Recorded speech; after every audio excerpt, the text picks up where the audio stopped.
We like to think that we have conquered the Earth, mapping every valley and cataloging every species that creeps, crawls, or flies across its surface. Our satellites pierce through the thickest clouds and our sensors reach into the deepest trenches, leaving no stone unturned in our quest for total knowledge. Yet, in the quiet corners of our collective psyche, a nagging question remains. Could something massive, something ancient, still be hiding right under our noses? Throughout history, whispers of giant, upright creatures have echoed from the snowy peaks of the Himalayas to the dense emerald canopies of the Pacific Northwest. These are the cryptids, the hidden animals, beings that exist in the tantalizing gray area between biological possibility and cultural mythology, defying our neatly ordered world. Today, we dive into the mystery of the great hidden ape, exploring the thin line where folklore meets the cold, hard scrutiny of modern evolutionary science. The legend of Bigfoot, or Sasquatch, isn't just a campfire story. It is a global phenomenon with variations found in almost every indigenous culture across the planet. To the Coast Salish people, the Sasquatch was a supernatural protector of the woods, a being that occupied a space between the physical and spirit realms. In the high altitudes of Tibet, the Yeti, or abominable snowman, has been a part of local lore for centuries, described as a guardian of the mountains. Why does this specific image, a towering, hairy, bipedal primate, persist so strongly across different continents, even those separated by vast oceans and thousands of miles? Perhaps it is because our ancestors once shared the Earth with other hominids, a time when being the only human species was a concept yet to be born. Evolutionary biology tells us that for millions of years, the family tree of primates was a crowded, chaotic garden with many branches growing side by side. From the robust Paranthropus to the mysterious Denisovans, we were once part of a diverse cast of characters, many of whom were larger and stronger than us. As these cousins went extinct, they left behind a void in our environment and perhaps a permanent, flickering shadow in our deep, ancestral memory. When we stare into a dark forest today, we aren't just looking at trees, we are searching for the ghosts of the relatives we lost long ago. The modern mystery truly ignited in the mid-20th century, fueled by a series of high-profile reports that captured the imagination of a post-war public. In 1951, explorer Eric Shipton returned from an Everest expedition with photographs of massive humanoid footprints pressed deeply into the pristine, high-altitude snow. These images sparked a global Yeti fever, leading to state-sponsored expeditions and serious inquiries from institutions like the British Museum and the Daily Mail. Suddenly, the idea that a prehistoric survivor could be lurking in the Third Pole moved from the fringes of myth into the realm of scientific possibility. But as we began to look closer, the evidence started to reveal a story much more complex than a simple monster hiding in the dark. To solve the mystery of the great hidden ape, we must first look at the most famous piece of evidence ever captured on film. In 1967, two men named Patterson and Gimlin emerged from the woods of Northern California with a grainy, one-minute clip of a legend. The footage shows a large, hairy figure walking with a distinctive heavy stride across a sandbar, turning its head toward the camera. For decades, this film has been the holy grail of cryptozoology, analyzed frame by frame by both enthusiastic believers and skeptical experts. Biomechanists have studied the gait, noting how the knees stay slightly bent, a movement that is surprisingly difficult for a human to mimic. Yet, despite the scrutiny, the film remains a Rorschach test for our own biases. Some see a biological marvel, others a cheap gorilla suit. Beyond the visual, enthusiasts point to thousands of plaster casts of footprints, many showing anatomical details like dermal ridges or fingerprints of the foot. These footprints appear in remote areas where hoaxing would require incredible effort, leading some to believe a real, heavy animal left them. Then there are the sounds, strange, haunting vocalizations recorded in the deep woods that don't match any known North American wildlife like bears or wolves. To the scientific mind, however, anecdotes and blurry videos are just the beginning. We need something we can put under a microscope. The search for physical evidence has led researchers to collect hundreds of hair samples and scat found at supposed sighting locations across the world. For a long time, these samples were inconclusive, often labeled as unknown primate simply because the DNA was too degraded to be sequenced.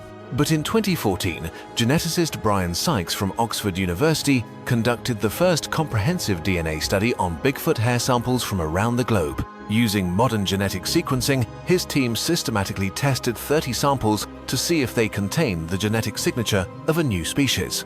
The results were a cold splash of water for the community. Most hairs belonged to cows, horses, raccoons, and even a few humans.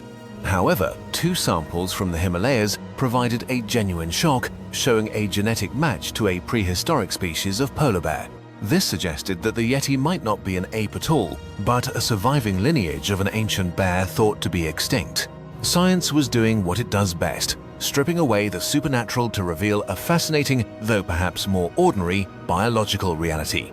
Yet, even if the hairs were identified, the question remained, could an 8-foot-tall ape actually survive in the modern world without being caught? To answer that, we have to look at the math of survival, the ecology, the calories, and the sheer space required for a giant to hide. To understand if a giant ape could truly exist, we have to look at its potential ancestor, Gigantopithecus blacki. Discovered first in a Chinese apothecary as dragon teeth, these massive molars belong to the largest primate to ever walk the earth. Standing up to 10 feet tall and weighing as much as an adult polar bear, Gigantopithecus was a literal titan of the forest. It lived in Southeast Asia for millions of years, munching on bamboo and fruit until it vanished from the fossil record roughly 300,000 years ago. The prehistoric survivor theory suggests that a small population of these giants crossed the Bering Land Bridge into North America. While a romantic idea, the ecological reality for a creature of this scale is unforgivingly grounded in the laws of thermodynamics. A 1,000-pound primate requires a massive amount of high-quality calories every single day just to keep its heart beating and muscles moving.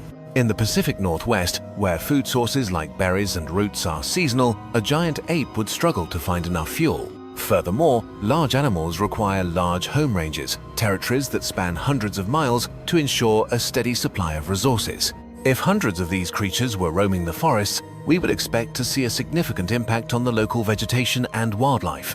But the most damning mathematical hurdle isn't what they eat. It is the simple fact that every living thing eventually dies. For a species to persist over thousands of years, you need a minimum viable population, usually estimated at several hundred individuals, to avoid inbreeding. Hundreds of giants, living, breeding, and dying for millennia, should have left behind more than just footprints. They should have left a trail of bone. In the acidic soil of the forest, bones do decay quickly, but the complete absence of a single skeleton or tooth is statistically improbable. Modern technology makes the hiding part even harder, as thermal imaging and environmental DNA sampling become standard tools for ecologists. eDNA allows scientists to find the genetic fingerprints of every animal in a forest just by testing the water in a single stream. So far, these high-tech nets have caught plenty of bears, deer, and squirrels, but not a single strand of unknown primate genetic code. If the physical evidence isn't holding up, we have to ask, why do so many people continue to see something that isn't there? This brings us to the fascinating intersection of human psychology, pareidolia, and the way our brains are hardwired for survival. Our ancestors survived by being hypersensitive to patterns in the brush, a trait that helped them spot predators before it was too late. This survival mechanism is known as agent detection. The evolutionary tendency to assume a conscious agent is responsible for any ambiguous event. In the wild, it is much safer to mistake a rustling bush for a hidden predator than to mistake a predator for just the wind. This ancient paranoia, combined with pareidolia, leads our brains to construct faces and figures out of random textures like tree bark or shadows. When we are alone in the deep, silent woods, our senses sharpen and our imagination begins to fill in the gaps of the unknown. Every snap of a twig becomes a footstep, and every dark vertical shape becomes a giant primate standing perfectly still, watching us from afar. We aren't just seeing a creature, we are projecting our deepest, most primal fears and curiosities onto the canvas of the natural world. There is also the wild man archetype, a psychological symbol that exists in almost every human culture, representing the untamed part of ourselves. By believing in Bigfoot or the Yeti, we keep a small part of the world wild and unexplored, resisting the sterile certainty of modern life. If everything is mapped and every mystery is solved, the world becomes a smaller, less magical place for the human spirit to inhabit. Yet, the lack of physical evidence doesn't mean the search is worthless. In fact, it has led to remarkable scientific discoveries in other fields. Cryptozoologists, in their quest for legends, often stumble upon real, overlooked species or gather valuable data on remote, fragile ecosystems. The coelacanth, a prehistoric fish once thought to be extinct for 66 million years, was rediscovered in 1938, proving that nature can hide. While the great hidden ape remains elusive, the search for it reminds us to keep our eyes open and our minds humble before nature. Perhaps the Bigfoot we see is not a biological animal at all, but a mirror reflecting our own complicated relationship with the wilderness. We are a species that has moved into concrete jungles, yet we still carry the heart of a forest dweller, longing for a connection to the wild. As we push deeper into the 21st century, the habitats where these legends could hide are shrinking at an alarming, unprecedented rate. If there were a giant ape out there, its greatest enemy wouldn't be the scientist with a microscope, but the bulldozer and the chainsaw. Protecting the mystery of the forest often means protecting the forest itself, ensuring that future generations can still wonder what lies beyond the trail. So, is there a giant, ancient primate lurking in the shadows of our world, or is it just a ghost of our evolutionary past? As long as there are dark woods and silent mountains, the legend will endure. For the human need for mystery is as vast as the universe itself. While the forests of North America hold the shadow of Sasquatch, the tropical jungles of Sumatra whisper a different, smaller mystery. Meet the orang pendek, or short person, a ground-dwelling primate described by locals and Dutch colonists for over 100 years. Unlike the towering Bigfoot, this creature is said to be only 4 feet tall, covered in reddish-brown fur, and possess immense strength. What makes the orang pendek unique in the world of cryptozoology is the sheer consistency of eyewitness reports from credible forest rangers. In the early 2000s, researchers from the United Kingdom launched serious expeditions into the Kerinci Seblat National Park to find physical proof. They recovered hair samples and plaster casts of footprints that appeared to show a primate foot with human-like bipedal characteristics. However, DNA analysis of these hairs often returned matches for known macaques, or, frustratingly, the local human population themselves. But the mystery took a massive, scientific turn in 2003 with a discovery that shook the foundations of human evolutionary history. On the nearby island of Flores, archaeologists found the remains of Homo floresiensis, a tiny hominid species standing only 3 feet tall.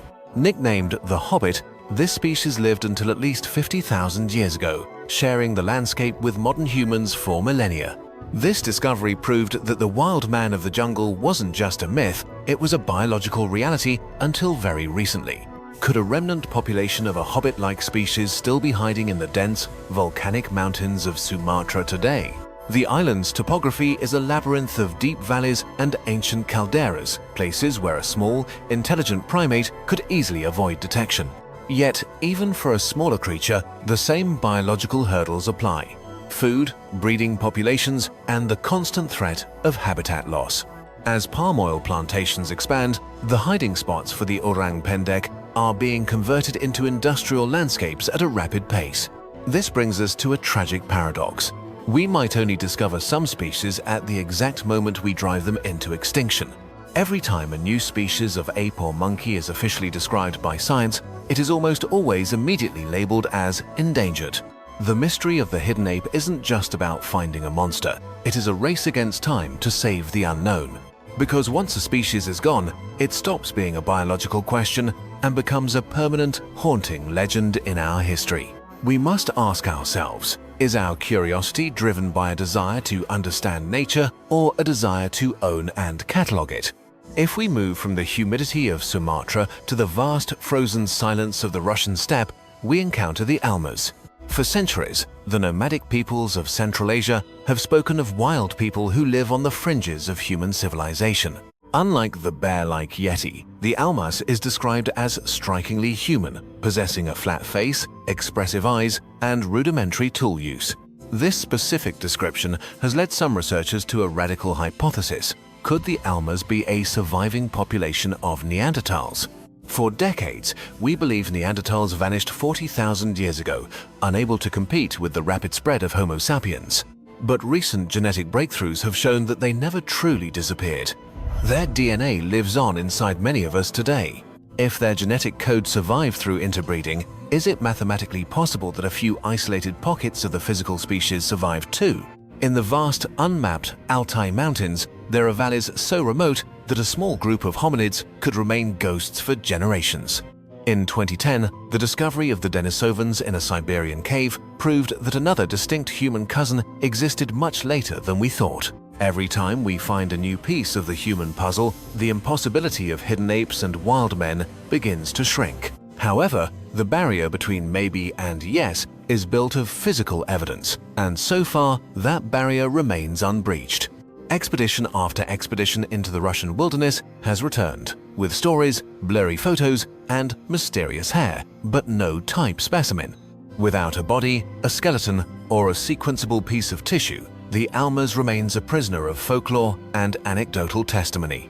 This leads us to the monkey man of the Amazon, the Mapinguari, a creature that challenges our understanding of mammalian extinction. Described as a giant, foul-smelling beast with a second mouth on its belly, the Mapinguari sounds like pure, hallucinogenic myth. But paleontologists noticed a striking resemblance between these descriptions and a very real animal from the recent past, the giant ground sloth.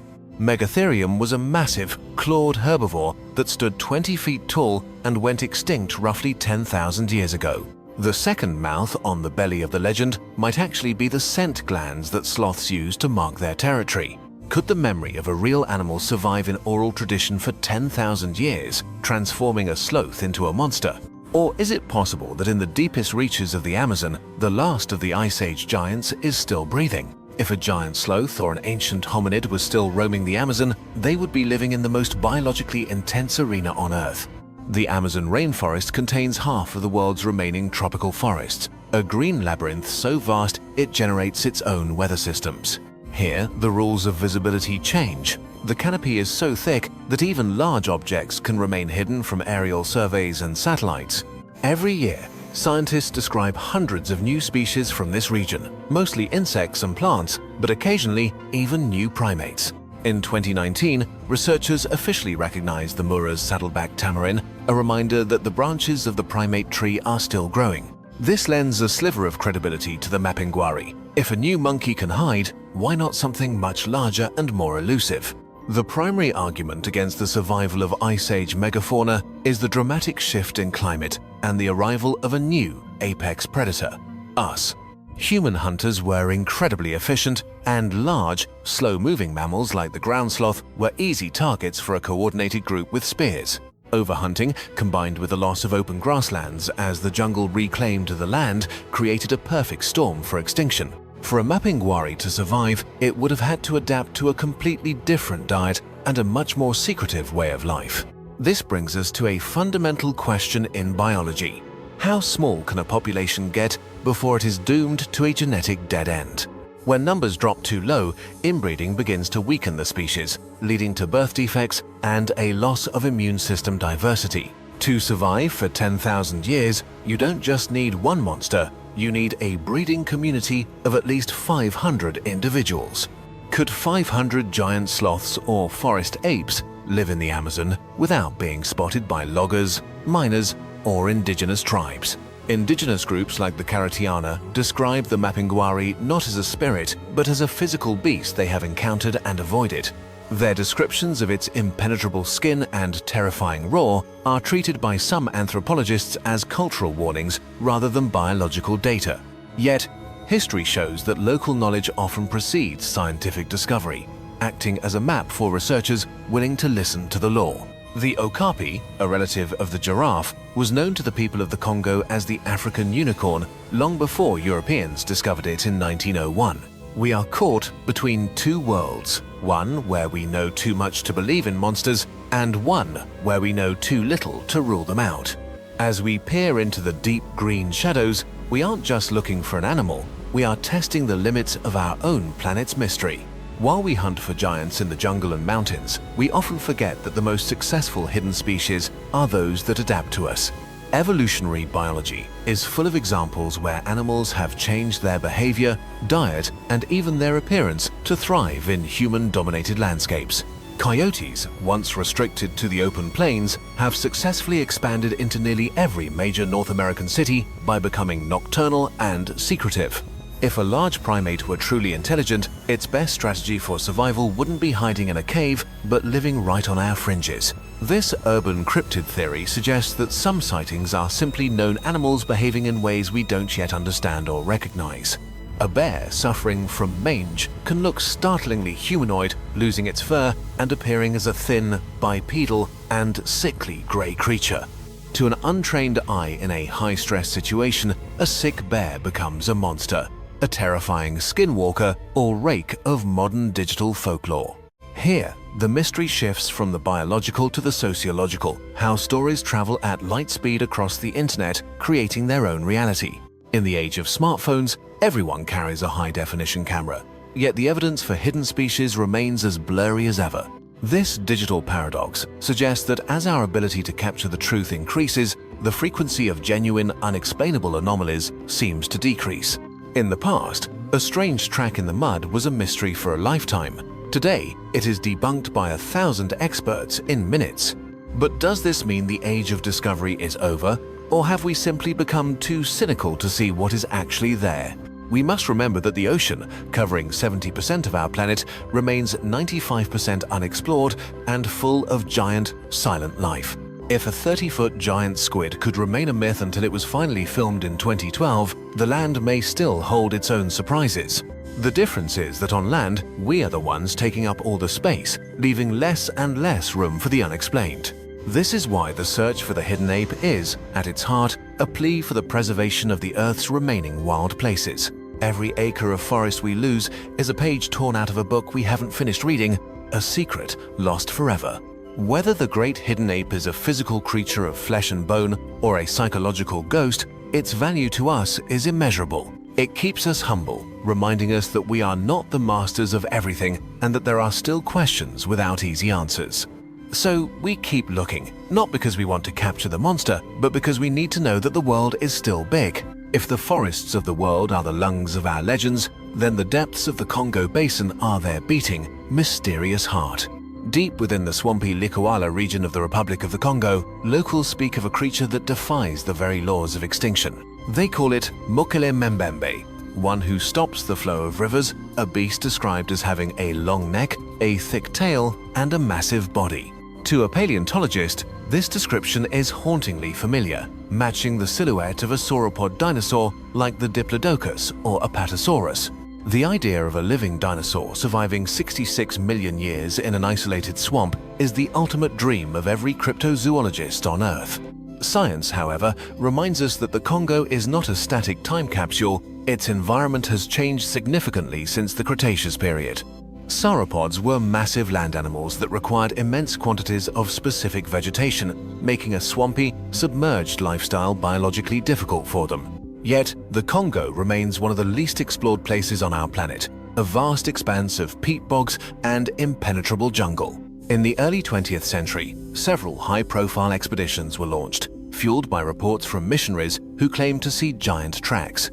One famous account from 1981 by biologist Roy Mackal described large, circular footprints and disturbed vegetation that didn't match any known hippopotamus. However, despite decades of searching with sonar and satellites, we have no photographs, no DNA, and no physical remains of such a creature. Skeptics argue that Mokele Mbembe is likely a cultural misinterpretation of a known animal, perhaps a large monitor lizard or a swimming elephant. An elephant crossing a river with its trunk raised can easily be mistaken for a long-necked monster by a witness in a state of fear. This brings us back to the power of the archetype. The dragon or serpent is a universal symbol found in almost every human mythology. Whether it's the Loch Ness Monster or the Mokele Mbembe, we seem to have a deep-seated psychological need for a monster in the water. From an evolutionary perspective, our ancestors who feared the water's edge were more likely to survive than those who approached it carelessly. The monster is a mental boundary, a warning sign that kept us safe from crocodiles, hippos, and disease-carrying parasites for millions of years. Even if the Mokulem Mbembe is a ghost, the quest to find it has led to the protection of millions of acres of pristine wetlands. Sometimes the search for a myth is the only thing powerful enough to mobilize the resources needed to save a real, breathing ecosystem. As we navigate the winding rivers of the Congo, we must decide if we are looking for a dinosaur or for ourselves. The quest for hidden life often leads us to the most extreme environments, like the deep, lightless caves of the world's karst systems. In these subterranean cathedrals, isolation has allowed evolution to take strange paths, creating sightless fish and translucent insects. But some believe that even larger, more complex beings could be inhabiting the massive, unmapped galleries beneath the Earth's crust. This hollow Earth myth has evolved into modern stories of subterranean humanoids, fueled by real discoveries of enormous cave networks. In 2009, the Son Doong Cave in Vietnam was fully explored, revealing a cavern so large it has its own internal jungle and clouds. If a space that vast could remain hidden for so long, our confidence in having mapped the entire planet begins to look somewhat arrogant. However, from a biological standpoint, living deep underground presents a massive problem: the complete absence of primary production. Without sunlight, there is no photosynthesis, meaning the entire food chain must rely on nutrients washing in from the surface world. A large, warm-blooded mammal would quickly starve in a cave system unless it developed a highly specialized, low-energy metabolism. Yet, the discovery of extremophiles, organisms that thrive in boiling acid or toxic chemicals, reminds us that life is incredibly resilient. We have found bacteria living kilometers deep in the rock, feeding on the chemical energy produced by the decay of radioactive minerals. While a cave Bigfoot is unlikely, the possibility of strange, undiscovered life forms thriving in the deep crust is a serious scientific frontier.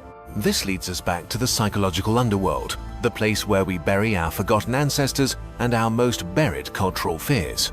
Every culture has a legend of people who went into the earth and never returned, becoming the gnomes or trolls of folklore. Perhaps these stories are a cultural memory of the time our ancestors used caves as refuges during the brutal, freezing ice ages. For thousands of years, the cave was the center of the human world, the place where we first painted our dreams on stone. As we explore the deep rock today, we are using ground-penetrating radar and seismic sensors to look for voids in the earth. We are searching for more than just tunnels. We are looking for the missing chapters of our planet's long and chaotic geological story. Every new cave discovered is a reminder that the world is not just a surface to be mapped, but a volume to be explored. Even if the caves are empty of monsters, they are full of the silence and time that we have lost in our busy, brightly lit lives. As we leave the silent caves and return to the surface, we must confront the most elusive of all hidden creatures, the phantom big cats. Across the British countryside and the Australian outback, thousands of people report seeing massive black panthers stalking through the farmland. These alien big cats represent a mystery that is uniquely modern, appearing in places where no such large predators are native. Unlike the ancient legends of Bigfoot, these sightings often involve high-quality livestock kills that suggest a very real, very hungry predator. One leading theory is that these are the descendants of exotic pets, released into the wild after private zoo laws became stricter. In the United Kingdom, the 1976 Dangerous Wild Animals Act may have triggered a wave of secret releases into the foggy moors. Zoologists note that leopards and pumas are incredibly adaptable, capable of surviving on a diet of deer, rabbits, and small livestock. If a small breeding population established itself, these cats would naturally become masters of avoiding the human gaze in the dark. However, despite the frequency of reports, DNA evidence from hair samples usually points back to local feral cats or large dogs. This creates a strange gap between the physical reality of a killed sheep and the biological proof required to confirm a species. It suggests that our eyes might be playing a trick of scale, mistaking a large domestic cat for a terrifying jungle predator. In a field with no landmarks, a black house cat at 50 yards can look identical to a panther at 100 yards. Yet, the persistence of these sightings tells us something profound about our need for the predator to return to our landscapes. For most of human history, we lived in a state of constant vigilance, our ears tuned to the snap of a twig in the night, By removing the large predators from our forests, we have created an ecological and psychological silence that feels strangely unnatural to us. The phantom cat is the mind's way of repopulating the woods with the danger that once defined our very existence as a species. It is the ghost of the apex, a shadow filling the vacancy left by the wolves and bears we drove away centuries ago. Whether these cats are flesh and blood or just a trick of the light, they force us to look at the landscape with fresh eyes. They remind us that even in our managed, fenced-in world, there is still a place for the sleek, the silent, and the wild. We are searching for a shadow, but in doing so, we are rediscovering the thrill of being part of a world that bites back. Beyond the shadows of the forest and the depths of the swamp, there is a hidden world that exists only in the presence of extreme time. The Lazarus taxon is a scientific term for a species that disappears from the fossil record only to rise from the dead millions of years later. These survivors, like the Chacoan peccary or the mountain pygmy possum, prove that a species can be extinct to our eyes while thriving in secret. This biological persistence suggests that the Earth has many vessels of time, pockets of habitat that have remained unchanged for eons.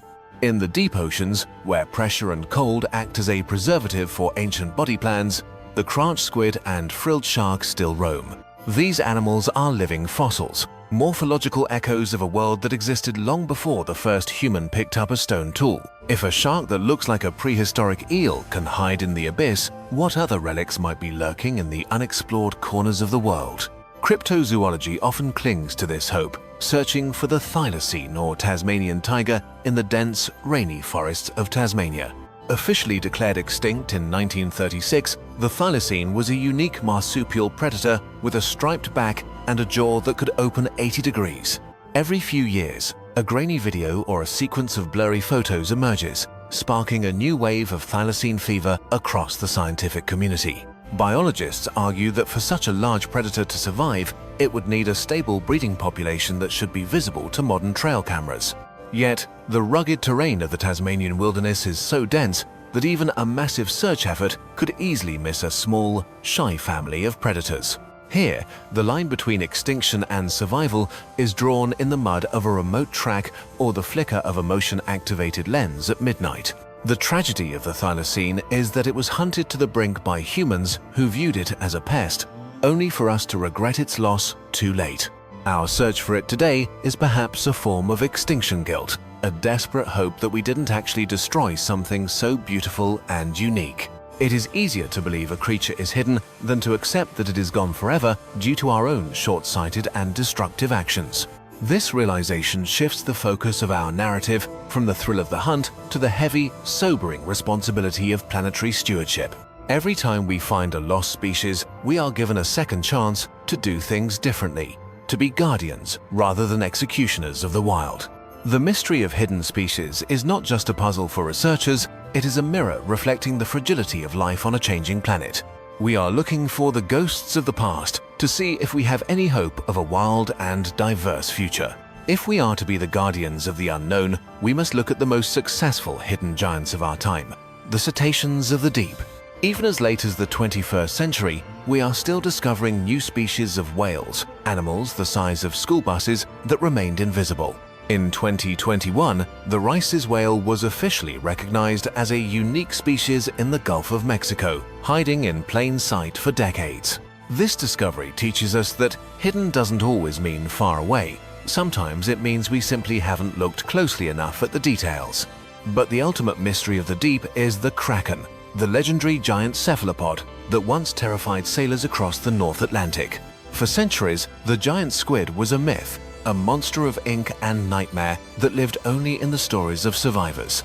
It wasn't until 2004 that the first images of a live giant squid were captured, turning a legendary beast into a biological fact. This transition from cryptid to species is the golden path that every researcher hopes to walk, proving the impossible is real. The existence of the giant squid suggests that there is a size limit to our perception. Things can be too big to notice. In the vastness of the ocean, a 40-foot animal is just a tiny speck, a needle in a blue, liquid haystack that spans continents. If the ocean can hide a kraken, could the deepest, most remote forests of the Earth still hide a megaprimate of equal proportions? The billy ape of the northern Congo was once thought to be a new species of giant chimpanzee that killed lions with its bare hands. Scientific investigation eventually revealed they were a unique population of eastern chimpanzees with unusually large skulls and ground nesting habits. They weren't monsters, but they were a reminder that normal species can evolve extraordinary variations when left alone in the wild. Every time we find a billy ape or a giant squid, the map of the world grows a little more detailed and a little more strange. We are slowly filling in the terra incognita of our planet, but every answer we find only leads to a dozen more questions. The more we learn about biology, the more we realize that extinction is often more complicated than a simple line in the sand. Some species don't just vanish, they fade into the background, becoming part of the environmental noise until we learn how to tune in. We are searching for the signals of life in a world that is becoming increasingly crowded with the signals of our own industry. The final frontier of the great hidden ape might not be a place on a map, but a frequency in our own perception. As we map the world's last biological frontiers, we must also map the frontier of our own history and how it shapes our modern perception. Long before we had cameras and satellites, our ancestors recorded their world through oral traditions that acted as a biological archive. In Australia, the bunyip and the yowie are more than just monsters. They may be cultural fossils of animals that once physically existed. Aboriginal oral histories describe creatures that sound remarkably like Diprotodon, a rhinoceros-sized wombat that went extinct thousands of years ago. This suggests that the hidden species we hunt for today might be the echoes of a prehistoric world that humans actually witnessed. We are a species with a very long memory, carrying the visual data of the Pleistocene into the digital age of the Holocene. But why does the ape specifically dominate this memory more than any other creature? From the Yeti to the Bigfoot. Evolutionary psychology suggests that we are biologically programmed to be fascinated by anything that looks almost, but not quite, like us. This uncanny valley of the primate world triggers a mix of fear and curiosity that keeps the legend alive in our minds. To see a Bigfoot is to see a version of ourselves that never left the forest, a mirror into our own primitive past. It is the ultimate what if of evolution. What if another branch of the human family tree had survived alongside our own? While the physical evidence for such a survivor remains non-existent, the search itself drives us to protect the habitats that could host them. Conservationists often use flagship species charismatic animals like pandas or tigers to gather support for protecting entire ecosystems. In many ways, Bigfoot is the ultimate flagship species for the wilderness, a guardian whose presence protects the trees from the axe. Even a skeptical scientist can appreciate the value of a mystery that keeps millions of acres of old-growth forest standing and healthy. However, we are entering an era where hiding is becoming a physical impossibility due to the rise of global connectivity. Starlink satellites and ubiquitous drone technology mean that even the most remote valley is now under constant, high-definition observation. If there is a giant primate out there, it is running out of time and space to remain a secret in a world that demands total transparency. The tragedy of the hidden ape is that our desperate need to find it might be the very thing that finally exposes it to harm. We must ask, is it better to know everything and lose the mystery, or to leave some parts of the world intentionally unmapped? If we accept that the physical world is becoming too small for giants, we must look to the extinction of experience, the loss of our direct contact with nature. As we spend more time in digital environments, our understanding of what is normal in the wild begins to warp and fade. To a person raised in a city, the sudden, loud snap of a heavy branch in a dark forest can feel like a supernatural event, rather than a biological one. This sensory disconnect creates a vacuum that our brains eagerly fill with the monsters we've seen in movies and read about online. We are effectively rewilding our own minds through myth because the modern world feels too safe, too predictable, and too hollow. But there is a real-world consequence to this. When we focus only on the monsters, we often ignore the silent extinction of the boring species.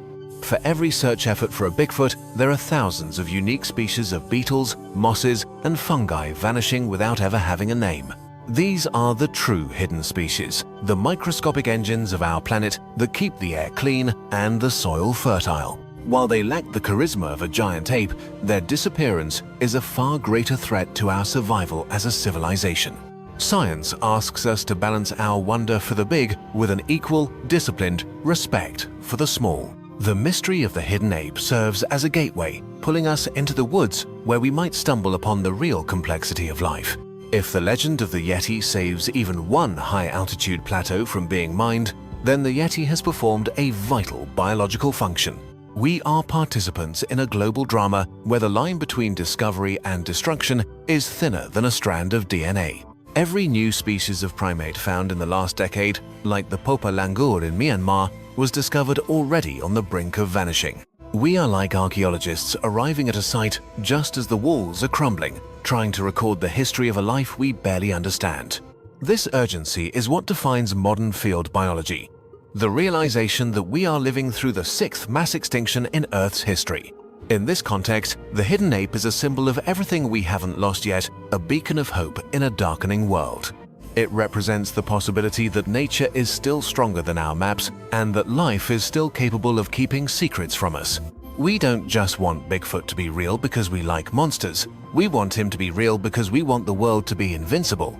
As we look toward the future, the question isn't just what is out there, but will we be wise enough to let it stay hidden? If we are to leave some parts of the world unmapped, we must first understand the island rule, a biological phenomenon that creates giants and dwarfs.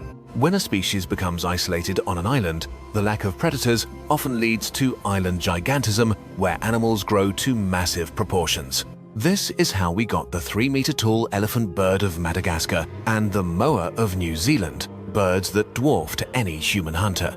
Conversely, island dwarfism can shrink a species, like the pygmy mammoths that once roamed the Channel Islands of California. This evolutionary plasticity is the engine of the hidden species theory. It shows that nature is not fixed, but fluid and surprising.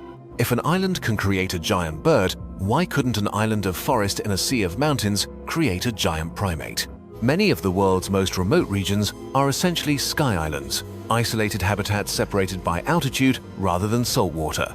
The tepuis of Venezuela are ancient, flat-topped mountains that rise thousands of feet above the jungle, each hosting its own unique ecosystem.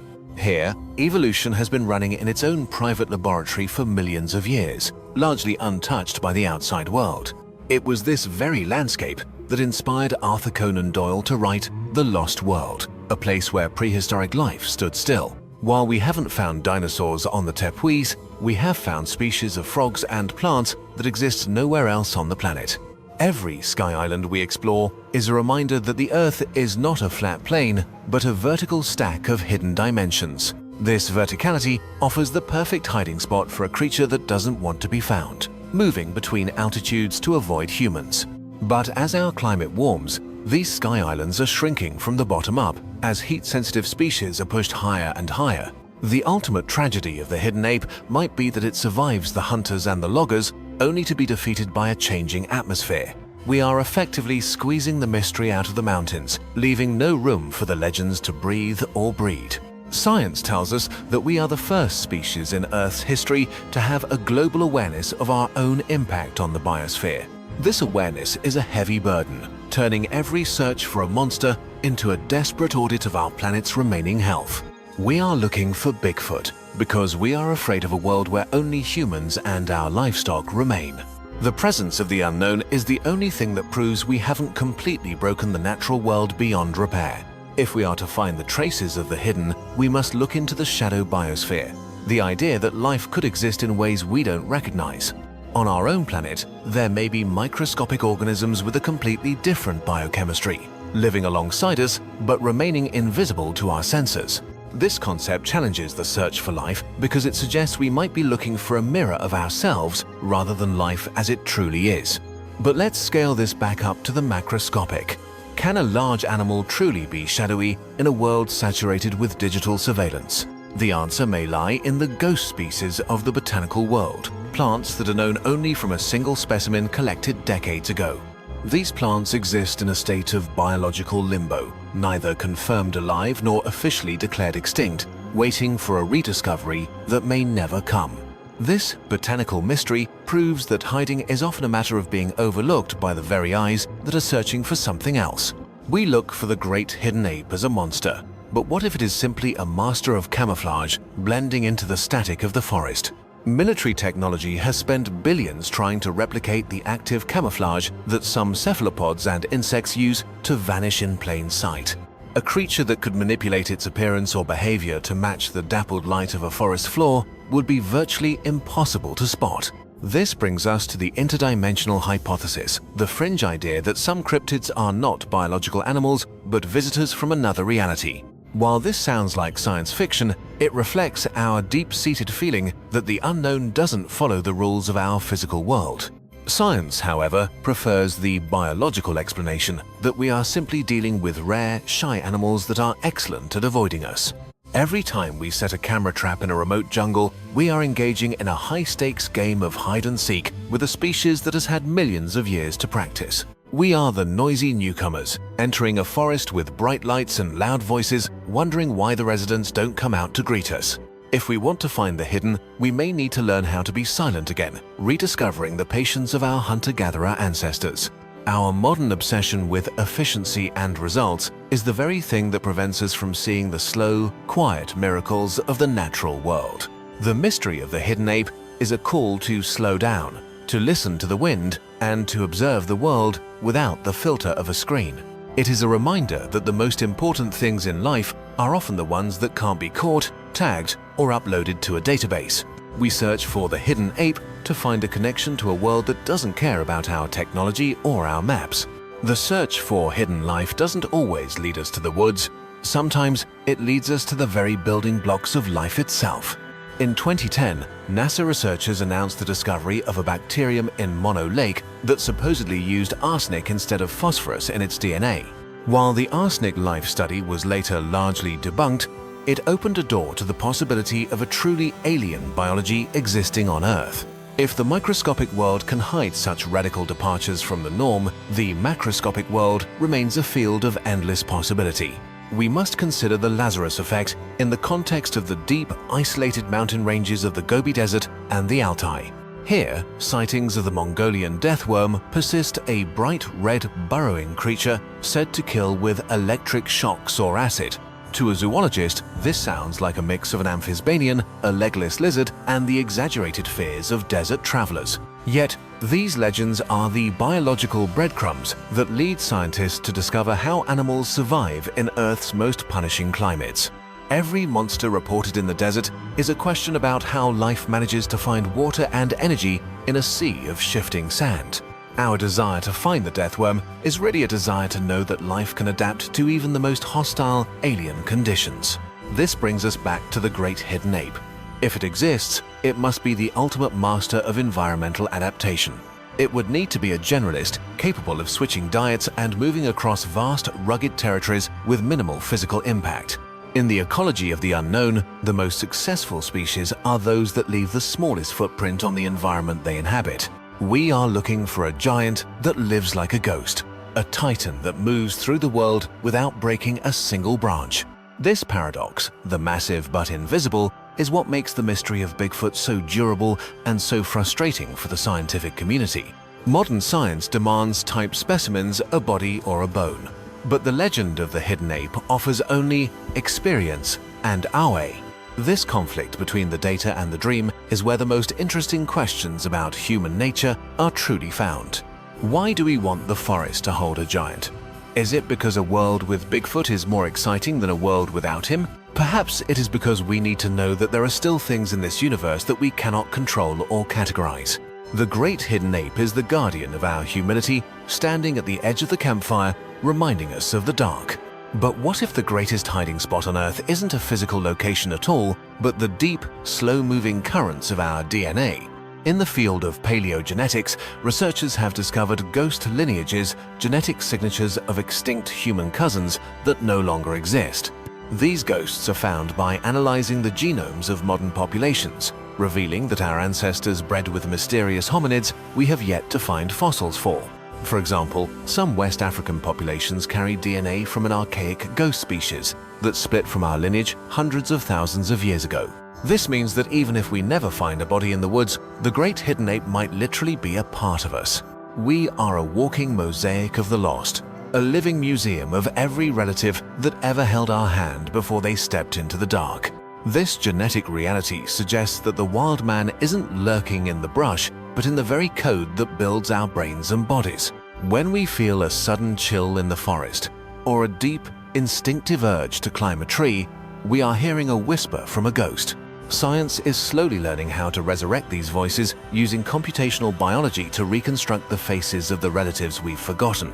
We are finding that the monster often has a face that looks hauntingly like our own, with eyes that reflect the same curiosity.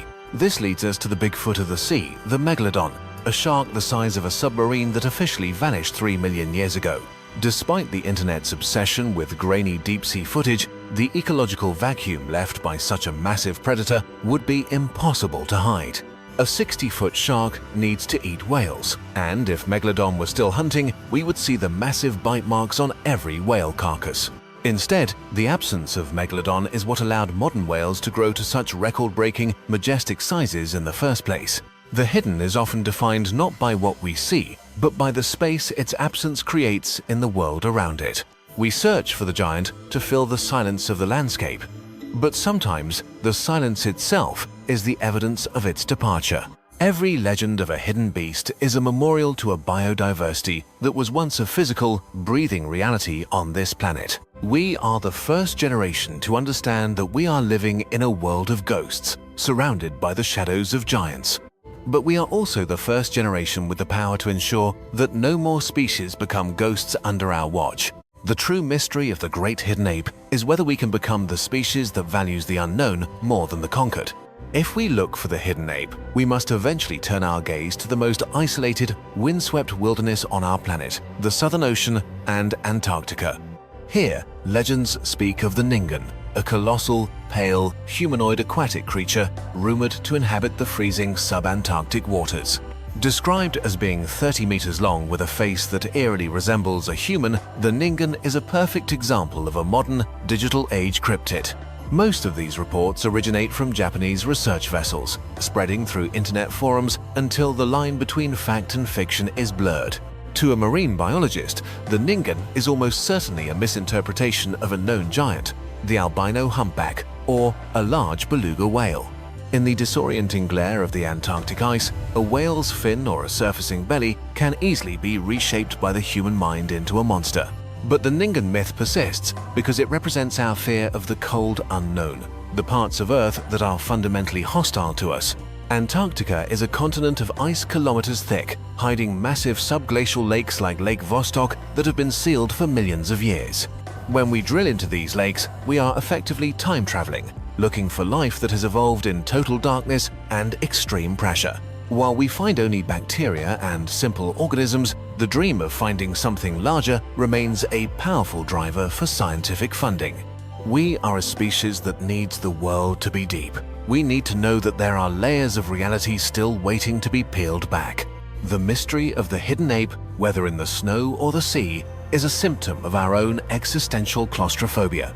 We have built a world of concrete and glass, but our hearts are still calibrated for a world of endless, mysterious horizons. Every time we debunk a legend with science, we aren't just killing a monster, we are measuring the shrinking boundaries of our own wonder. But perhaps the real wonder isn't in the existence of a monster, but in the incredible, documented diversity of life that actually exists. A blue whale's tongue weighs as much as an elephant, and its heart is the size of a car, a biological reality far stranger than any myth. Why do we need a Sasquatch when we have the gorilla, a gentle giant that shares 98% of our genetic blueprint? Maybe the great hidden ape is simply a metaphor for the parts of ourselves we have lost in the process of becoming civilized. We are searching for a creature that doesn't use fire, doesn't build cities, and doesn't destroy its own home for the sake of profit. In the end, we don't just find Bigfoot in the woods, we find the version of humanity we wish we still were. To truly understand why the great hidden ape persists, we have to look at the Lazarus effect in the context of recent history. In 1938, a fishing trawler off the coast of South Africa pulled a strange, armored fish from the depths the coelacanth. This was a creature thought to have gone extinct 66 million years ago, a literal fossil that had decided to keep swimming. The coelacanth changed everything.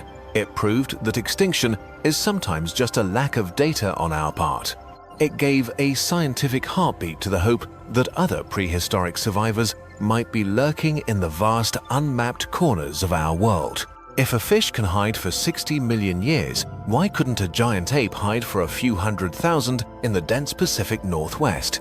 This leads us to the relict hominid theory, the idea that Bigfoot is not a monster, but a displaced cousin.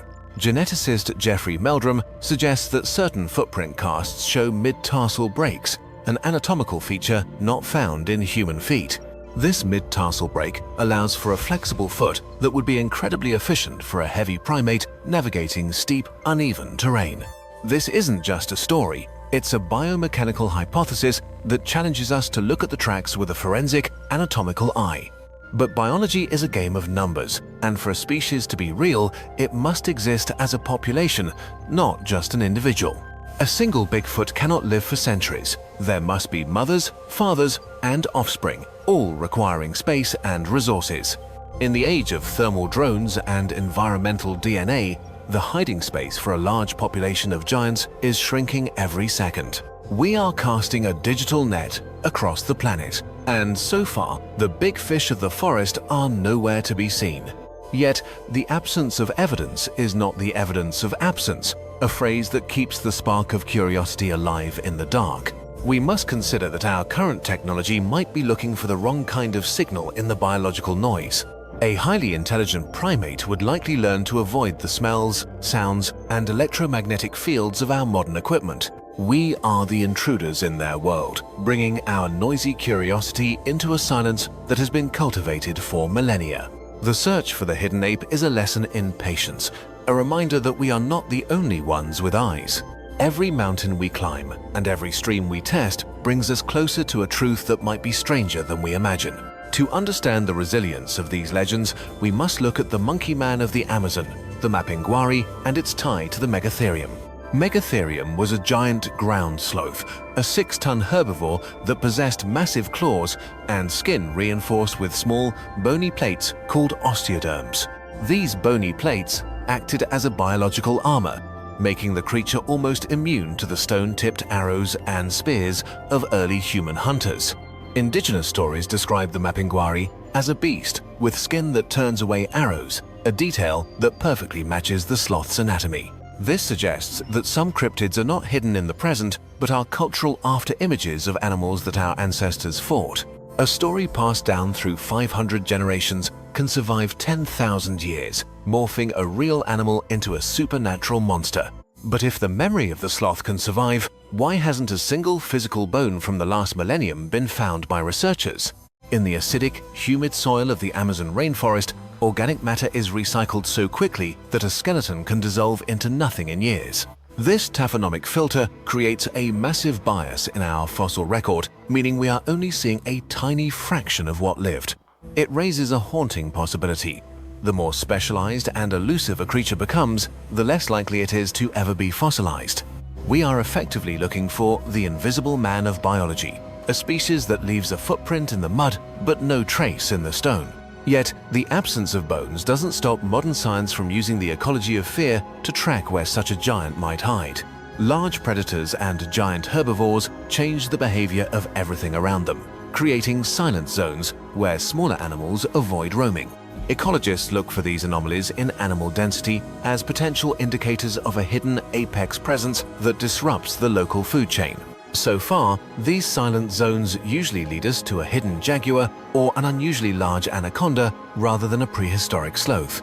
But the search itself forces us to recognize that the Amazon is not a single forest, but a mosaic of millions of microhabitats. Every time we map a new valley, we realize how little we know about the vertical life that exists hundreds of feet up in the canopy. If a giant could hide anywhere, it would be in the green abyss, a place where gravity and light work differently than on the ground.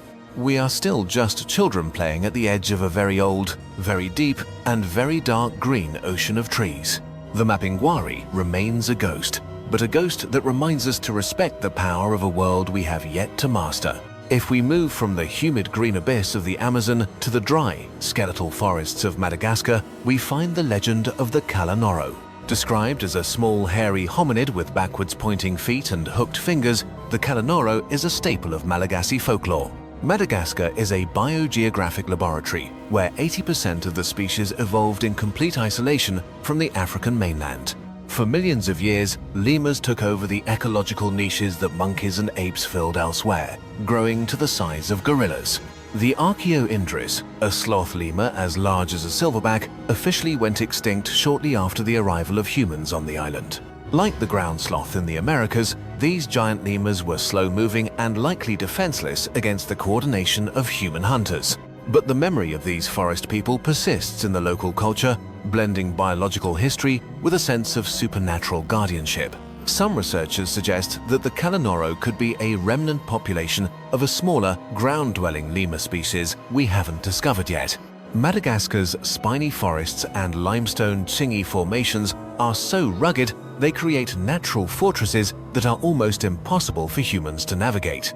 Here, hiding is not just a choice, but a requirement for survival in a landscape that is as sharp as a razor. To modern science, the island is a Priority 1 conservation zone, where we are discovering new species of mouse lemurs every few years. If a mammal as small as a mouse can stay hidden, the logic of cryptozoology suggests that something larger could be doing the same.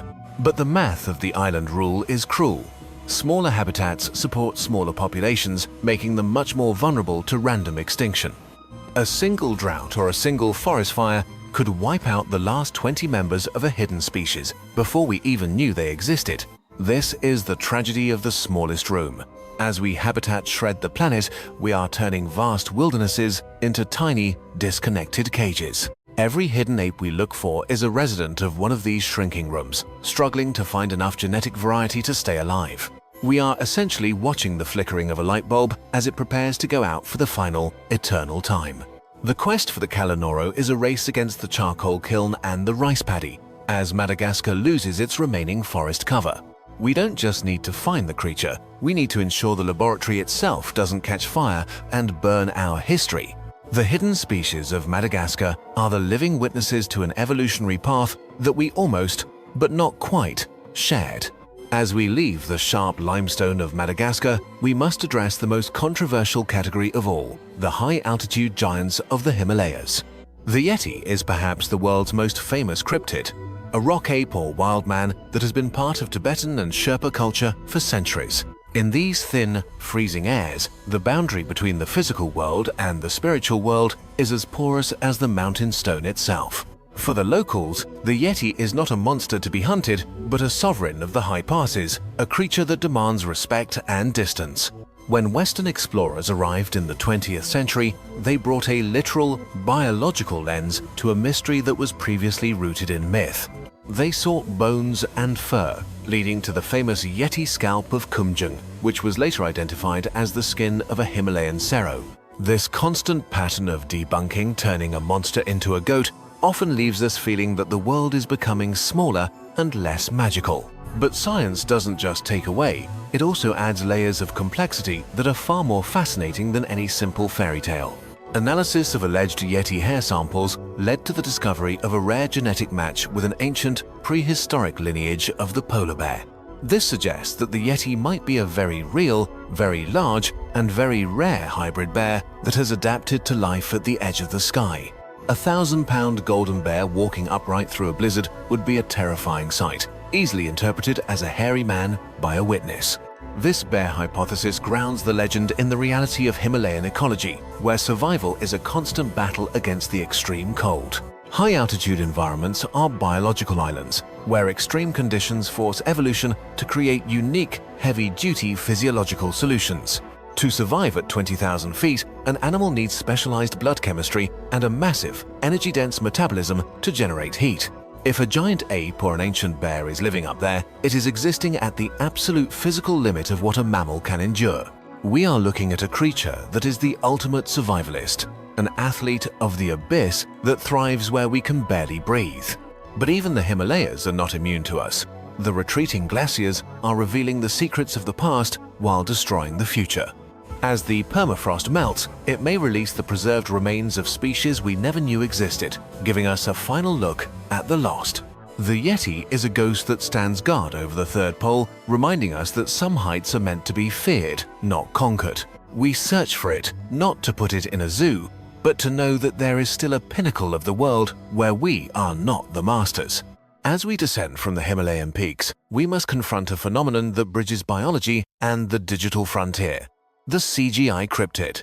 In the 21st century, the tools of Hollywood are now in the hands of everyone, allowing for the creation of incredibly realistic hoaxes. We have entered an era of deepfake nature, where a grainy video of a forest giant can be rendered on a laptop in a few hours. This technological shift has poisoned the well of evidence, making it almost impossible for a genuine discovery to be taken seriously. If a real Bigfoot walked in front of a camera today, the world would likely dismiss it as a clever marketing stunt or a digital prank. This leads to a fascinating psychological state. We are more connected to information about nature than we are to nature itself. We consume thousands of images of the wild, yet we can no longer distinguish between the organic and the algorithmic. But while the internet creates fakes, it also allows for citizen science on a scale that was previously unimaginable for researchers.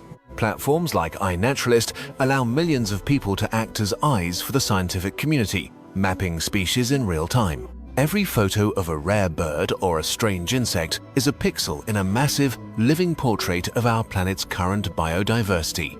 If a hidden ape truly exists, it is now being hunted by a global network of billions of eyes, all connected by a single grid. The secret is no longer just hiding from a scientist with a notebook, it is hiding from the entire human collective. This brings us to the island of the mind. The idea that some mysteries persist because we refuse to let the data kill them. We carve out internal spaces for the unknown, places where the laws of physics and the demands of evidence don't apply. This is not a weakness of the human brain, but a vital feature that allows us to imagine worlds that don't yet exist. Science is the tool we use to understand the is, but myth is the language we use to explore the could be. The great hidden ape is the ultimate could be, a biological question mark that keeps us looking over our shoulders. Whether it is a bear in the snow, a sloth in the jungle, or a ghost in our DNA, it represents the unfinished business of Earth. We are a young species, still learning how to read the ancient, complex, and beautiful book of life that surrounds us. As we turn the page, we must decide if we want to be the authors of a lonely world or the students of a crowded one. If we are to be the authors of a crowded world, we must examine the ghost of the outback, the thylacine, or Tasmanian tiger. This sandy-colored marsupial with its distinctive stripes and stiff tail was the largest carnivorous marsupial of the modern era. For thousands of years, it was a vital part of the Australian ecosystem until the introduction of dingoes pushed it into Tasmania. Then came the European settlers, who viewed the thylacine as a bloodthirsty sheep killer, placing a government bounty on its head. By the time we realized our mistake, the last known individual, Benjamin, died in a zoo in Hobart in 1936. But the story didn't end with a cold cage. It merely moved into the realm of the possibly surviving. Every year, hundreds of sightings are reported across Tasmania and even mainland Australia, described by people who know the bush intimately. They speak of a creature that runs with a strange, hopping gait and possesses a jaw that opens to a terrifying 90-degree angle. Unlike the Bigfoot, the thylacine is a Lazarus candidate that science actually wants to find because its loss was so recent. We have its DNA, we have its bones, and we even have grainy black and white footage of it pacing in its final enclosure. This physical proximity makes the search feel less like a ghost hunt and more like a high-stakes missing persons investigation. Modern geneticists are even exploring de-extinction, attempting to use CRISPR technology to bring the thylacine back from the genetic void. This leads to a profound ethical question. Is a lab-grown animal the same as the one that once ran wild in the bush? Or are we simply creating a biological statue, a high-tech monument to our own desire to undo the permanent? While the labs work on the code, field researchers continue to deploy thousands of trail cameras in the rugged, rainy Tarkine wilderness. They are searching for a single, striped frame that would prove that nature is more resilient than our destructive history. The mystery here is a form of hope, the hope that we didn't actually kill the last of its kind. It is a search for a second chance, a way to bridge the gap between our predatory past and a protective future. The Tasmanian tiger is the patron saint of the almost lost, reminding us that extinction is a choice we make every day. Whether it hides in the rainy ferns or in a computer server, it remains a symbol of the wildness we miss. As we ponder the return of the striped ghost, we must look to the mountains of the moon in the heart of Africa. Here, the Ruwenzori range rises like a jagged spine, draped in permanent mist and home to plants that look like they belong on another planet. Legends from the surrounding plains speak of the dingonek, a saber-toothed, walrus-like creature with armored scales that haunts the mountain rivers. While the description sounds like a fever dream, it mirrors the morphology of ancient predators that once dominated the African continent. We are often quick to dismiss these stories as primitive, but we forget that our ancestors lived in a much more crowded ecological theater. Until very recently, the Earth was a place of giant birds, massive mammals, and terrifying predators that have no modern equivalent. In 1944, the discovery of the Chacoan peccary, a large, pig-like animal thought to be extinct for 10,000 years, proved that giants can hide. It lived in the dry, thorny forests of South America, invisible to Western science until a researcher stumbled upon a living population. This Chacoan surprise is the fuel for the fire of cryptozoology, suggesting that the extinction stamp is often applied too early. Every time a Lazarus species is found, it forces us to re-evaluate the empty spaces on our maps as potential reservoirs of life. However, the barrier to discovery is often not just physical terrain, but the psychology of the expected that blinds us. We tend to see what we expect to see, filtering out anomalies that don't fit into our pre-existing model of the world. If a creature doesn't look like a bear, a deer, or a human, our brains might literally edit it out of our conscious perception. This perceptual blindness means that the great hidden ape could be standing in the brush right now, and we wouldn't notice. It would be the ultimate master of psychological camouflage, exploiting the gaps in our own neurological wiring to remain a ghost. Science, however, is building tools to bypass our human flaws, using artificial intelligence to analyze thousands of hours of forest footage. AI doesn't get tired, it doesn't get scared, and it doesn't have a bias toward what should be in the woods. We are training algorithms to recognize the subtle, non-linear movements that distinguish a living primate from a swaying tree branch. The hunt for the hidden is moving from the boots on the ground to the code in the cloud, a digital dragnet for the unknown. But even with the most advanced sensors, the world remains a place of deep, dark, and wonderful secrets. While our AI scans the forests, we must look deeper into the geological clock to understand the island of the lost Socotra. This alien landscape off the coast of Yemen has been isolated for 18 million years, creating trees that bleed red sap and look like umbrellas. On Socotra, the rules of biology feel inverted. It is a place where hidden species are the norm rather than the exception. Legend speaks of giant serpents that guard the caves, a story that mirrors the very real presence of endemic, massive reptiles found nowhere else. This teaches us that the monster is often just a local resident that we, as outsiders, lack the vocabulary to describe. But as we catalogue these wonders, we realize that the most successful survivors are those that remain invisible to our economic systems. An animal with no commercial value, no fur for trade, no meat for market, is far more likely to be ignored by human expansion. The great hidden ape, if it exists, has the ultimate survival trait. It is completely useless to our modern industrial machine. It offers no profit, only a challenge to our understanding, which is why it remains safe in the unprofitable corners of the Earth.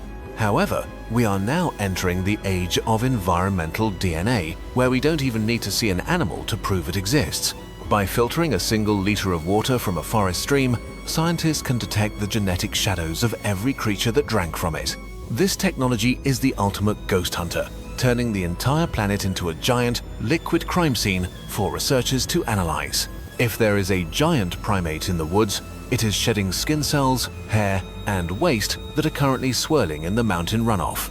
The search is no longer about a lucky photograph, it is about the cold, hard sequences of base pairs, A, T, C, and G. But what if we find the DNA of something that doesn't match anything in our database? What if the hidden is truly unique?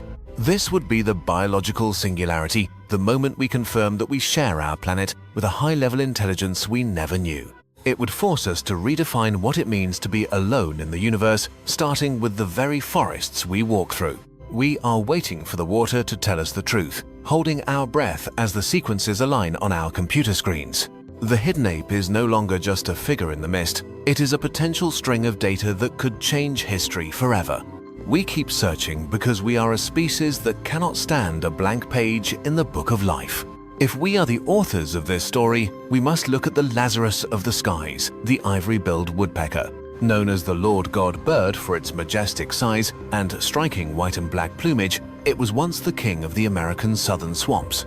Officially declared extinct multiple times, sightings of this ghost bird continue to haunt the dense bayous of Arkansas and Louisiana. In 2005, a grainy video sparked a global media frenzy, suggesting that the ivory bill had somehow survived the total destruction of its habitat. To a birdwatcher, finding the ivory bill is the equivalent of finding a living dinosaur, a bridge to a wilder, more ancient America. This ornithological holy grail shows that our need for a hidden species isn't always about giants. Sometimes it's about the beauty we lost. But the scientific debate is brutal, divided between those who see a ghost and those who see a misidentified pileated woodpecker. This brings us to the subjective lens, the idea that our passion for a species can actually hinder our ability to be objective. We want the bird to exist so badly that we see its distinctive double knock in every falling branch and every distant echo. This emotional bias is the hiding place of the soul, where we keep the things we aren't ready to let go of. However, the ivory bill has become a zombie taxon, a species that exists in the cultural imagination long after it has vanished from the physical world. While the woodpecker may be gone, the effort to find it has led to the protection of thousands of acres of critical wetland habitat. This is the cryptid dividend, the positive environmental impact generated by the search for a creature that might not even be there. If the legend of a ghost bird can save a real swamp, then the ghost has more power than 1,000 peer-reviewed papers. We are learning that the myth is a vital tool for conservation, a narrative force that can move mountains and protect rivers. The great hidden ape is the ultimate expression of this force, a guardian of the wilderness that exists precisely because we can't find it. If we ever found a Bigfoot, we would study it, tag it, and put it in a database, effectively killing the mystery that protects the forest. Perhaps the hidden state is the only way for a truly wild creature to survive in a world dominated by human curiosity. We are a species that consumes everything we understand, leaving no room for the things that refuse to be known. The ivory-billed woodpecker is a reminder that some secrets are best kept by the trees and the wind. As the ivory-billed ghost fades into the bayou, we must turn our attention to the most legendary hidden giant of the East, the orang pendek. In the remote rainforests of Sumatra, locals and even some researchers describe a small, bipedal primate with immense strength and human-like features. Unlike the massive Bigfoot of the West, the orang pendek is said to be only about 1 meter tall, yet incredibly robust and muscular. This description aligns with a fascinating biological possibility, a surviving relative of the hobbits found on the nearby island of Flores. Homo floresiensis was a tiny, island-dwelling human cousin that lived until at least 50,000 years ago, proof that humanity once came in many sizes. If a small hominid could survive on one Indonesian island, the dense volcanic jungles of Sumatra offer a perfect refuge for another. Here, the search for the short man has attracted serious primatologists who have collected hair and footprints that defy easy classification. Every mystery hair analyzed is a potential bridge to a forgotten branch of our own family tree, a secret written in keratin. But Sumatra is also a land in crisis, where the palm oil industry is erasing the very cathedrals of green where these creatures might live. This creates a scientific race against time. Can we prove the existence of a hidden species before we destroy its only home? The search for the orang pendek is not just about finding a monster, it's about finding a mirror of our own evolution. If it exists, it represents a path not taken, a version of humanity that chose the forest over the city and the shadows over the light. But science warns us that small populations are fragile miracles, easily shattered by the smallest changes in their environment. To be hidden is to be safe from hunters, but it is also to be invisible to conservation laws and international protection. We are caught in a paradox. To save the hidden ape, we must find it. But to find it is to expose it to a world that rarely leaves things alone. Perhaps the greatest act of love we can show a hidden species is to protect the wilderness while intentionally staying away. We must learn to value the unknown not as a puzzle to be solved, but as a sanctuary to be respected. The orang pendek is a whisper in the leaves, a reminder that the world is still larger than our understanding of it. As we look into the deep green heart of Sumatra, we aren't just looking for an ape, we are looking for a reason to be better. The forest is watching us, waiting to see if we are wise enough to let its secrets keep breathing. Beyond the islands of Indonesia, the search for the hidden leads us to the most extreme landscape of North America, the High Sierras. Here, travelers and park rangers have reported the Sierra Giants creatures that seem to step out of the granite cliffs themselves. These sightings are often associated with missing 411 cases, mysterious disappearances in national parks that defy easy explanation. While skeptics point to dehydration and disorientation, some believe these hikers are stumbling into the territory of a predator we don't recognize. This brings us to the top-down ecology of our wild places. We assume we are at the top, but nature might have other candidates. In biology, a cryptic species is one that looks identical to a known animal, but is genetically distinct and behaves differently. Could there be a cryptic version of the grizzly or the black bear that has evolved specifically to be a silent, vertical hunter? The evolution of silence is a powerful tool. A 1,000-pound animal can move without a sound if its anatomy is built for it. Soft padded feet, specialized joints, and a coat that breaks up its outline can turn a titan into a ghost in the high-altitude brush. We are effectively looking for a ninja of the woods, a creature that has turned the forest into a medium for its own invisibility. But the problem remains. A predator that large needs a massive amount of calories to sustain its high-energy lifestyle. In the sparse, rocky terrain of the High Sierras, there simply isn't enough large prey to support a breeding population of giants. Unless, of course, the creature is a seasonal ghost moving between different ecosystems as the weather and food sources change. This migration theory suggests that we only see the mystery when it is passing through, making it impossible to pin down. We are trying to photograph a lightning bolt in a world where we only have sensors for the rain. Modern science is fighting back with acoustic monitoring, using sensitive microphones to listen for the voices of the unknown. Every howl or wood knock recorded in the deep night is analyzed for frequencies that don't match any known coyote, wolf, or bird. We are waiting for the forest to speak, hoping for a sound that will shatter our current understanding of biology. The hidden is no longer just a visual challenge, it is an auditory one, a frequency we have forgotten how to hear. As we listen to the mountains, we are reminded that the Earth is still a place of deep, resonant power. From the granite peaks of the Sierras, we travel to the mist-shrouded lost world of the Caucasus Mountains in Eurasia. Here, the legend of the Almasty, a wild, hairy hominid, is treated by local villagers not as a myth, but as a dangerous neighbor. Unlike the elusive Bigfoot, historical reports of the Almasty involve them interacting with humans, stealing crops, and even sheltering in barns.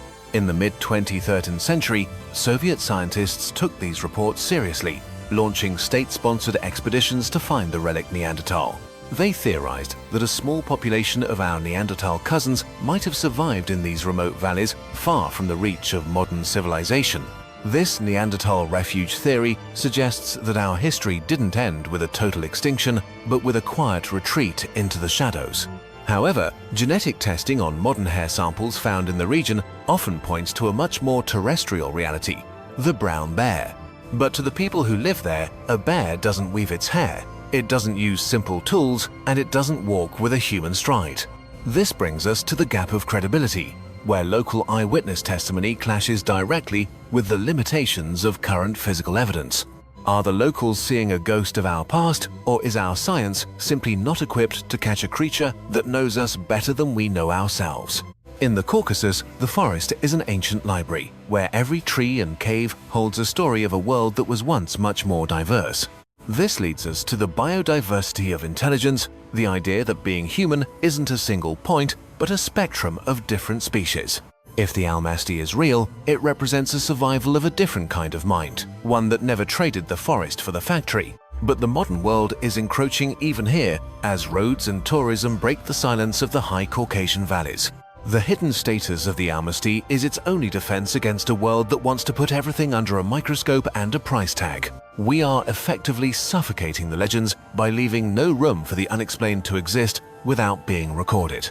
This is why the search for the hidden ape is often a search for our own lost sense of mystery and humility. We need to know that there is still something out there that we haven't tamed, something that still answers to the old laws of the wild. As we look into the dark Eurasian forests, we're looking into a mirror of what we used to be. The Almasty is a shadow that reminds us we are never as alone as we think we are. If we are never truly alone, we must look at the most haunting presence in our oceans, the bloop. In 1997, hydrophones across the Pacific recorded an ultra-low frequency sound so powerful it was heard over 5,000 kilometers away. This sound, which lasted for about a minute, didn't match the signature of any known volcanic or ice-breaking event at the time. The bloop became the ultimate digital ghost, sparking theories of a leviathan far larger than any blue whale lurking in the abyss. It tapped into our deep-seated fear of the colossal unknown, the idea that the water hides things that defy our understanding of biology. For a decade, it was the Bigfoot of the sea, a mystery that even the most grounded scientists couldn't easily explain away. Eventually, the NOAA Eye identified the sound as an icequake, the cracking of a massive Antarctic iceberg as it scraped the ocean floor.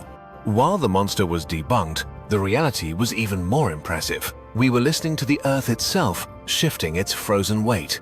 This teaches us that the hidden is often a voice we don't recognize, a language spoken by the planet that we mistake for an animal. We translate the movements of the crust and the ice into the movements of giants because it makes the world feel more alive. This brings us to the biological shadow, the idea that for every species we see, there is an invisible web of life supporting it.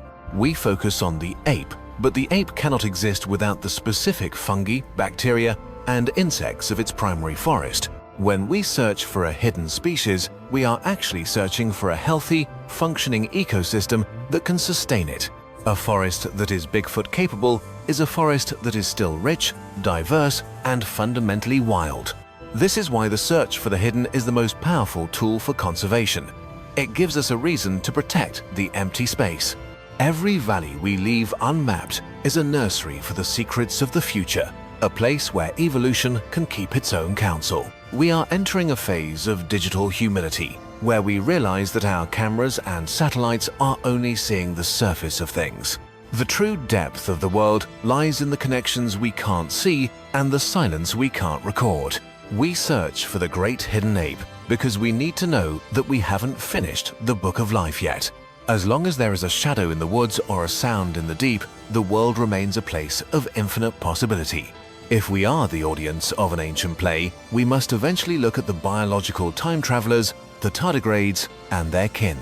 These microscopic water bears can survive the vacuum of space, intense radiation, and the crushing pressure of the deepest trenches. They represent a form of life that is fundamentally hidden not by geography, but by its extreme resilience and size. To a tardigrade, the extreme is home, a reminder that our definition of a habitable zone is incredibly narrow and human-centric.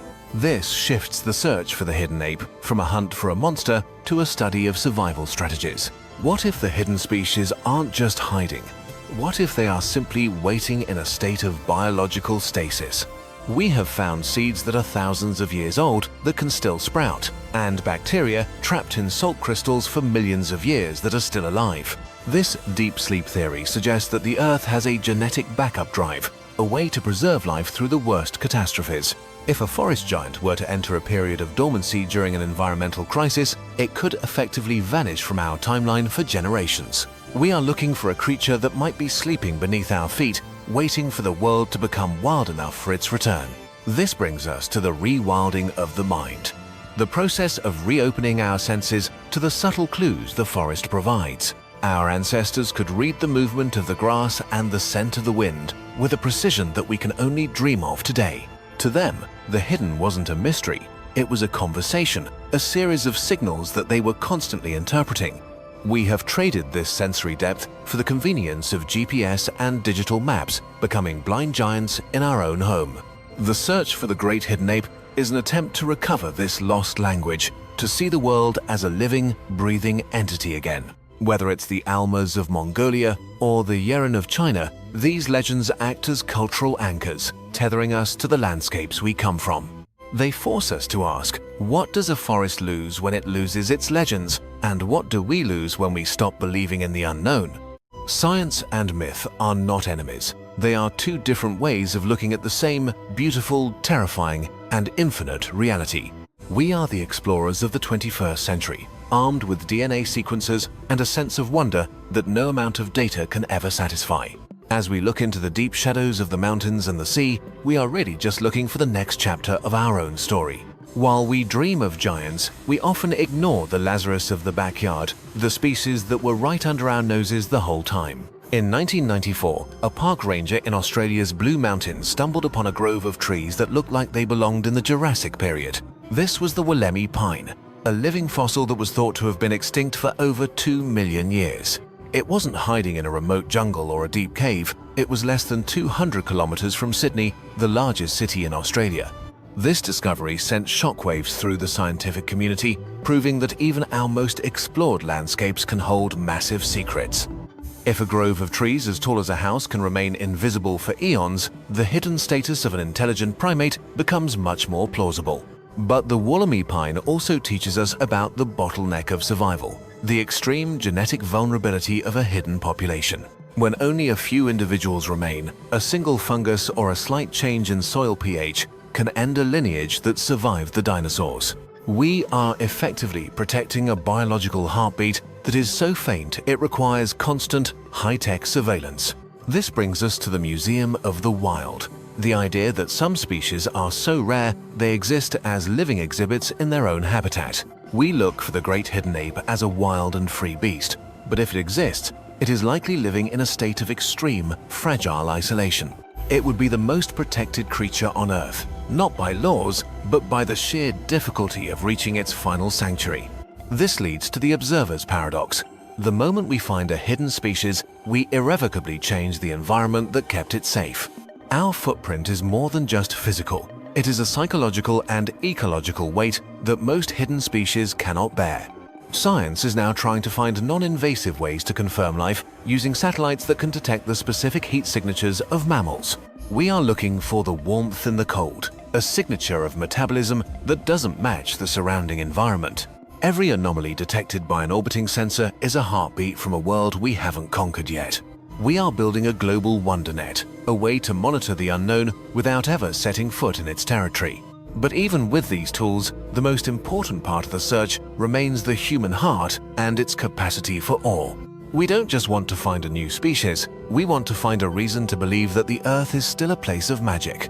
As we chase the magic of the unknown, we must confront the living shadows of our own cities, the phenomenon of urban cryptids. In the sprawling concrete jungles of London or New York, people report phantom big cats, large black panthers that roam the suburbs. These animals shouldn't be there, yet the sightings are consistent, detailed, and often accompanied by clear tracks in the garden soil. This suggests that the hidden is not just a matter of remote geography, but of our own ability to overlook what is right in front of us. To a biologist, these are likely escaped exotic pets, surviving on the abundant deer and fox populations that thrive in our green belts. But to the public, they are alien big cats, a sign that the wild is reclaiming the spaces we thought we had completely paved over. This brings us to the Anthropocene refugee, the idea that wild animals are forced to live in our shadows because their own homes are gone. We look for a hidden ape in the deep mountains, but what if it has adapted to live in the in-between spaces of our own civilization? A creature of high intelligence would realize that our abandoned industrial zones and overgrown railway corridors offer perfect cover. Here, it would be the ultimate scavenger, a ghost in the machine that feeds on our waste while remaining invisible to our schedules. This urban camouflage is not about changing color, but about changing behavior, learning the rhythms of the city to avoid its eyes. We are effectively building a new kind of wilderness made of brick, steel, and silence, where new legends are starting to take root. The search for the hidden is moving from the jungle floor to the city rooftop, looking for the survivors of the modern age. But science reminds us that living in the gaps is a high-risk strategy. A single mistake leads to a car strike or a pest control trap. To survive near humans, a species must be more than just strong. it must be a master of social engineering, predicting our every move. This makes the great hidden ape a reflection of our own urban anxiety, a creature that represents our fear of being watched and our desire to disappear. We are a species that is constantly on, connected to a global network that never sleeps, leaving no room for a private life. The urban cryptid is a protest against this total visibility, a living proof that there are still secrets in the heart of the grid. We search for the hidden because we need to know that the system isn't perfect, that there is still a way to be free. The shadow on the rooftop and the eyes in the alley are the guardians of our own internal wilderness. As we search the edges of our cities, we must acknowledge the ultimate hidden frontier, the deep, pressurized world of the ocean floor. We have mapped the surface of Mars with more precision than we have mapped the bottom of our own seas. In this world of eternal night, creatures like the giant squid were once considered pure myth, the kraken of sailors' nightmares. It wasn't until 2004 that we finally captured the first images of a living giant squid in its natural habitat, turning a legend into a biological reality. This transformation from monster to animal is the blueprint for everything we hope to achieve in the search for the hidden. But the deep ocean is home to the gelatinous giants, colonial organisms like the siphonophore, that can grow longer than a blue whale. These are not single animals, but thousands of specialized clones working together as one giant, glowing, predatory rope in the dark. This challenges our very definition of an individual, suggesting that the great hidden ape might not be a single creature, but a collective phenomenon. What if Bigfoot is a series of sightings of different rare species, woven together by the human mind into a single, unified legend? In biology, this is the lumper versus splitter debate. Do we group similar mysteries together, or do we recognize their unique differences? Our brains are natural lumpers, preferring one big story over 1,000 small complicated ones. But the truth of nature is usually found in the splitting, the incredible diversity that hides in the details we ignore. Every mountain range, every deep trench, and every isolated island is a unique laboratory of evolution, producing its own specific ghosts. We are now using autonomous underwater vehicles, AUVs, to map these depths, looking for the heat and chemical signals of life. These robots are the new eyes of the abyss, seeing a world that was never meant for human lungs or human light. They are finding hydrothermal vent communities that live off the heat of the Earth's core, completely independent of the sun. This proves that life doesn't just survive in the shadows, it can build entire civilizations of bioluminescence and heat. The search for the hidden ape is a reminder that the map is not the territory, and that our knowledge is just a thin crust over a deep ocean. We keep diving into the dark, because we are a species that is defined by our curiosity, our need to know what lies beneath. The ocean floor is a mirror of our own subconscious, filled with the giants we have forgotten and the wonders we have yet to name. As we rise from the ocean floor, we must face the ultimate realization. The hidden is not just out there in the world, it is within our own timeline. We are living in a golden age of discovery, where new technology is finally catching up to the ancient legends our ancestors whispered.